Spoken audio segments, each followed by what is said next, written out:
Em 20 de dezembro de 1968, exatamente às 21h55, um cenário chocante se desenrolou no quieto bairro do Parque Blue Rock Springs em Vallejo, Califórnia. Uma jovem casal, Betty Lou Jensen e David Faraday, estava estacionado em seu carro, sem saber do horror que estava prestes a lhes acontecer.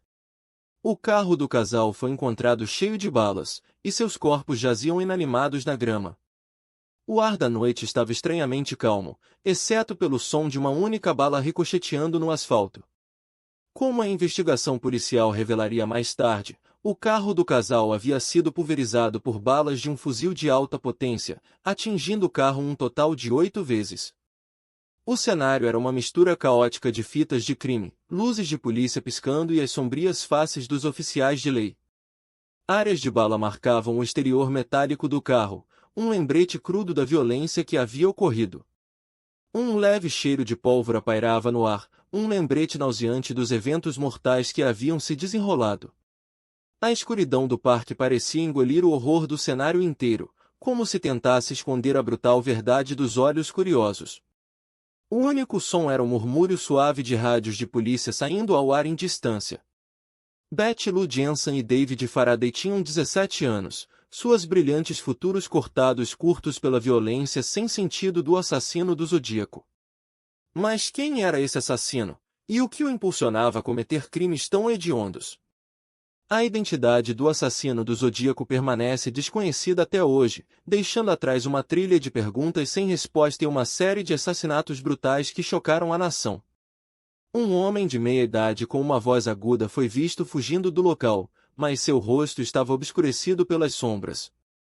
Seus motivos permaneceram um mistério, eternamente envolvidos na escuridão da psique distorcida do assassino do Zodíaco. Testemunhas descreveram ouvir um som de estourar alto, seguido por um homem gritando "Eu sou aquele que eles chamam de Zodiac", antes de fugir do local. Outras testemunhas relataram ter visto um homem com uma grande e distintiva bigode fugindo do parque em um Pontiac branco. A investigação policial mais tarde concluiu que o assassino do Zodíaco era responsável pelo brutal assassinato de Betty Lou Jensen e David Faraday, marcando o início de uma onda de terror que iria agarrar a nação por anos a fio. As mensagens criptográficas e provocativas do assassino deixaram os policiais confusos, mas a nação aterrorizada. Antes de prosseguirmos, clique no botão de inscrição e ative a campainha. Publicamos novos casos todos os dias. Vamos voltar ao início desta história, um momento em que o assassino do Zodíaco era apenas um sussurro no vento, um rumor de um serial killer aterrorizando o norte da Califórnia. Era o final dos anos 60, um tempo de grande mudança social e agitação, mas também um tempo de grande escuridão e violência.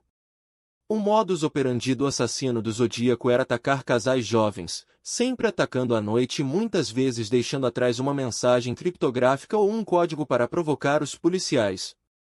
À medida que vamos mais fundo nesta história, você aprenderá sobre a psique distorcida do assassino do Zodíaco, seus motivos e a trilha de pistas que ele deixou para trás.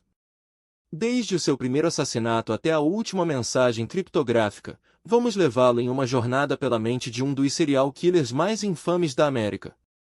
A pessoa central nesse caso é Arthur Leigh Gallen, um homem de 32 anos de idade que vivia em Vallejo, Califórnia. Ele era um residente do mesmo bairro onde ocorreram as primeiras mortes do assassino do Zodíaco. Allen era um agressor de crianças condenado e tinha uma história de ameaças contra sua família e vizinhos. Ele era conhecido por ser charmoso e ter um comportamento calmo, o que tornava difícil para as pessoas vê-lo como uma ameaça potencial. Ele era o principal suspeito no caso do assassino do Zodíaco, e seu comportamento suscitou suspeitas entre a polícia. Arthur Leigh Gallen trabalhava como um funcionário de biblioteca local, e era bem aceito por seus colegas e clientes. Ele tinha uma natureza calma, mas sempre estava disposto a ajudar. Ele era um homem de família, casado com sua esposa, Betty, e tinha uma filha adolescente chamada Lisa. Apesar de seu comportamento calmo, Allen era conhecido por ter um temperamento curto, que frequentemente levava a discussões com sua família. Como resultado, Allen tinha uma relação tensa com sua esposa e filha, mas era amado por aqueles que o conheciam na biblioteca. A personalidade agradável de Allen e seu passado relativo fizeram com que as pessoas esquecessem seu passado sombrio. Muitas pessoas o viam como um cidadão modelo e um pai devoto, o que tornava difícil conectar a ele as mortes do assassino do Zodíaco. No entanto, aqueles que o conheciam bem entendiam que ele tinha um lado sombrio, e seu comportamento era frequentemente errático e ameaçador. Apesar disso, a charme e a personalidade de Allen fizeram com que ele enganasse aqueles ao seu redor, e ele foi capaz de se integrar perfeitamente à sua comunidade. Seu charme era uma espada de dois gumes que o tornava ao mesmo tempo agradável e suspeito. À medida que as mortes do assassino do Zodíaco continuaram a se intensificar, as relações de Allen com aqueles ao seu redor começaram a mudar. Sua esposa, Beth, começou a se afastar dele, e sua filha, Lisa, cresceu cada vez mais com medo de seu pai. No entanto, os amigos mais próximos e conhecidos de Allen continuaram a confiar nele, apesar de sua crescente escuridão. Eles o viam como um homem gentil e bondoso, e não podiam imaginar que ele era capaz de crimes tão hediondos. Mas, à medida que as mortes do assassino do Zodíaco continuaram, uma pergunta começou a se formar na mente da polícia e de aqueles ao redor de Allen. Havia um lado mais escuro nesse homem aparentemente inocente? Era uma noite fria em São Francisco, 20 de dezembro de 1968, com uma leve chuva de chuva, e as ruas estavam silenciosamente quietas enquanto o sol se punha sobre o poente da Bahia. A cidade estava preparando-se para a temporada de férias, mas ninguém sabia que um sentimento de medo estava escondido nas sombras. O jovem de 18 anos, David Faraday, um estudante da Vallejo High School, havia emprestado o carro azul de sua família, um Chevrolet Bel Air de 1966, e pediu à sua namorada de 16 anos, Beth Lou Jensen, que o acompanhasse em uma noite fora. Enquanto eles estacionavam em uma extensão remota da estrada de Lake Herman, perto das margens do Lago Herman em Vallejo, Califórnia, a escuridão parecia envolver-nos. Era cerca de 21h45, o único som era o distante rugido de um apito de nevoeiro no Golfo de São Paulo. David Faraday e Beth Lou Jensen se conheciam há apenas alguns meses e estavam ansiosos para passar tempo juntos, sem saber dos horrores que os esperavam.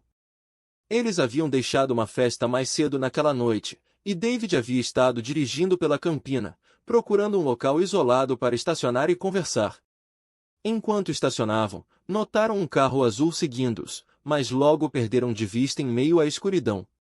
O casal decidiu dar uma caminhada curta até o lago, mas não sabia da presença de outra par de pessoas, um homem e uma mulher, que também estavam dirigindo pela área. Foi essa chance de encontro que levaria a uma noite de terror. Enquanto David Faraday e Beth Lou Jensen caminhavam ao longo da beira do lago, foram repentinamente confrontados pelo homem e pela mulher, que emergiram da escuridão. O homem, mais tarde conhecido apenas pelo pseudônimo Arthur Leigh Allen, estava armado com uma arma e começou a disparar, atingindo David e Beth Lou várias vezes. David Faraday morreu quase instantaneamente, mas Beth Lou Jensen conseguiu se arrastar de volta ao carro antes de sucumbir às suas lesões. O assassino então disparou em David Faraday novamente, para garantir que ele estivesse morto, antes de fugir do local, deixando atrás de si um crime hediondo. Os gritos do casal ecoaram pela noite, enquanto suas vidas foram brutalmente cortadas. Mas o detalhe mais chocante do crime é o fato de que o assassino havia deixado atrás de si um cartão peculiar, um símbolo gravado na tampa do carro, que mais tarde se tornou sinônimo do modus operandi do assassino do Zodíaco. Este marcador hediondo se tornou um traço característico das crimes do assassino, uma assinatura torturada que estaria para sempre ligada à era de terror do assassino do Zodíaco. A imagem ficou gravada na memória das pessoas que a viram, um lembrete chocante dos horrores que haviam ocorrido naquela noite fadada. Era uma mensagem gráfica e perturbadora, uma que estaria gravada na consciência pública por anos a fio. Foi o início de um jogo tortuoso de gato e rato, um que deixaria as pessoas do norte da Califórnia vivendo em medo. A primeira pessoa a descobrir o crime foi um motorista que passava pelo local, que encontrou o carro, com o motor ainda ligado, e os corpos sem vida do casal estendidos sobre os assentos. O motorista rapidamente chamou as autoridades. Em breve, a polícia estava no local, processando as evidências e tentando desenrolar o que havia acontecido. A investigação estava apenas começando a desenrolar e a polícia já estava em alerta máximo, sabendo que estavam lidando com um assassino calculado e cruel. Mas enquanto revistavam o local do crime, começaram a perceber a extensão real do horror que havia sido cometido. Era claro que isso não era um ato de violência aleatório, mas um assassinato frio e calculado, cometido por uma pessoa com um motivo torturado e sinistro. O que você acha que realmente aconteceu aqui? Foi um crime de paixão, ou foi um ataque meticulosamente planejado por um assassino experiente? À medida que vamos mergulhar mais fundo no caso, exploraremos as teorias e evidências que levaram os investigadores a rotular isso como o trabalho do assassino do Zodíaco. Mas por agora, vamos apenas dizer que isso foi apenas o início de um jogo tortuoso de gato e rato, um que deixaria as pessoas do norte da Califórnia vivendo em medo. A escala completa do horror se tornou clara quando a polícia começou a processar o local do crime e entrevistar testemunhas. Foi um ataque brutal e calculado, um que havia deixado 2 vidas inocentes para trás. O assassino não mostrou nenhuma misericórdia, nenhuma compaixão e nenhuma remorso. Ele simplesmente atacou com precisão calculada, deixando atrás de si uma trilha de sangue e destruição. A polícia estava confusa, sem saber quem era esse assassino ou quais seriam seus motivos. Mas à medida que continuaram a investigar, descobriram um padrão de crimes semelhantes, todos ligados ao enigmático e elusivo assassino do Zodíaco. Mas à medida que a polícia investigava mais a fundo, descobriram uma mensagem criptográfica chocante deixada pelo assassino, uma mensagem que os levaria a um labirinto de reviravoltas. Era um código criptográfico, que lia: "Eu sou o Zodíaco", uma mensagem que se tornaria um marco dos crimes do assassino. A polícia ficou sem saber o que fazer com essa mensagem criptográfica, mas sabiam que precisavam decifrá-la se quisessem capturar o assassino. E assim, a investigação continuou, com a polícia correndo contra o tempo para descobrir a identidade do assassino do Zodíaco. À medida que as atrocidades do assassino do Zodíaco continuaram a aterrorizar a Califórnia do Norte, os departamentos de polícia da região se apressaram a responder à situação. Em julho de 1969, o Departamento de Polícia de Vallejo, uma das agências que lideravam a investigação, lançou uma força-tarefa dedicada para lidar com o caso. A força-tarefa cresceu rapidamente para incluir várias agências, incluindo o Departamento de Polícia de São Francisco e o FBI. Os oficiais trabalharam incansavelmente para seguir dicas e realizar entrevistas com testemunhas potenciais. Seus esforços renderam pequenas vitórias, mas a imagem geral permaneceu turva. Uma peça-chave de evidência emergiu que mudaria o curso da investigação, um criptograma enviado pelo assassino ao San Francisco Chronicle. O criptograma, que o assassino afirmou ser uma solução para um quebra-cabeça publicado anteriormente, era um potencial game changer. Criptógrafos de todo o país convergiram no San Francisco Chronicle para tentar decifrar o código, esperando que isso levasse a um avanço no caso. Seus esforços renderam resultados eventualmente, pois uma solução parcial foi encontrada. Embora a solução não tenha levado imediatamente à identidade do assassino, ofereceu uma visão atraente da personalidade e hábitos do assassino. À medida que a investigação continuou, vários suspeitos emergiram como candidatos potenciais para o assassino do Zodíaco. Arthur Leigh Gallen, um molesteiro de crianças condenado e suspeito de assassino em série, foi um dos suspeitos mais antigos e populares. Outro suspeito, Richard Gaikowski, um jornalista e editor, foi investigado após uma ex-colega de trabalho vir à tona dizendo ter visto ele com uma caneta semelhante durante o tempo de uma das mortes. A alibis de Gaikowski para o tempo de uma das mortes era frágil, o que levou a especulações de que ele poderia estar envolvido. Apesar dessas pistas, nem Allen nem Gaikowski puderam ser definitivamente ligados às atrocidades. No entanto, a investigação foi desviada por uma pista-chave que desperdiçou